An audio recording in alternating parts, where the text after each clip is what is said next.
Good day, I'm Tamara McHale and this is your JIS news for Monday, December 29. Come January 1, 2015, members of the Jamaican workforce will take home more of their income. This as the income tax threshold goes up by almost $50,000. Tax Administration Jamaica TAJ says tax-free income will move to $557,232 per annum, up from $507,312. This means that the tax-free portion of income now stands at roughly $10,700 per week, $21,400 for fortnightly paid workers, and $46,400 for those who get a monthly paycheck.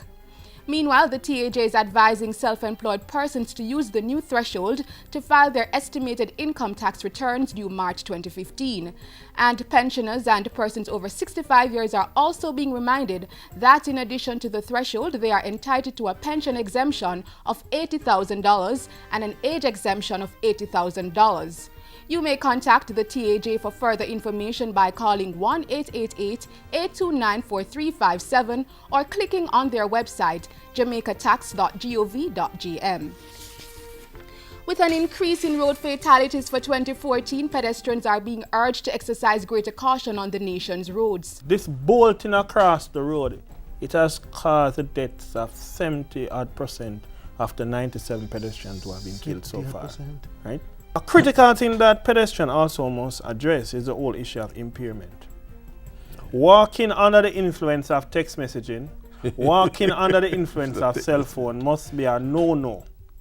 Director of the Road Safety Unit in the Ministry of Transport, Works and Housing, Kenut Hare, was speaking on the JIS's Issues and Answers program Sunday.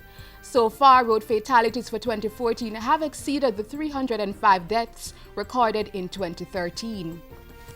Minister of State in the Works Ministry Richard Azan has pledged his support for flood-affected districts in St. Mary which suffered damage to infrastructure. While on a recent tour of the area, the minister said emergency work would start on the Trial Bridge and communities nearby. We have taken the decision that we'll try to do some emergency work there to protect the bridge, because that is a major thing that we have to do to protect the bridge. Trial also, we're going to try to put in a footbridge in the meanwhile. Other affected communities in St. Mary are slated to get help. They include Anota Bay, Ramble, Free Hill, Jacks River, Castle Garden and Hamilton Mountain. In industry news, Jamaica's first organic bamboo charcoal factory is now open in Pembroke Hall, St. Mary. State Minister Sharon Folks Abraham says the government is working with various entities, including the Bureau of Standards, to ensure quality in the bamboo industry. The identified demand in the USA for Jamaican organic bamboo charcoal is now at £12 million per annum. And I understand also there's some demand in Canada as well for this. Under the government's bamboo project, focus is being placed on the development of charcoal, cosmetics, furniture, lumber, water filters, houses, and consumable products from the plant.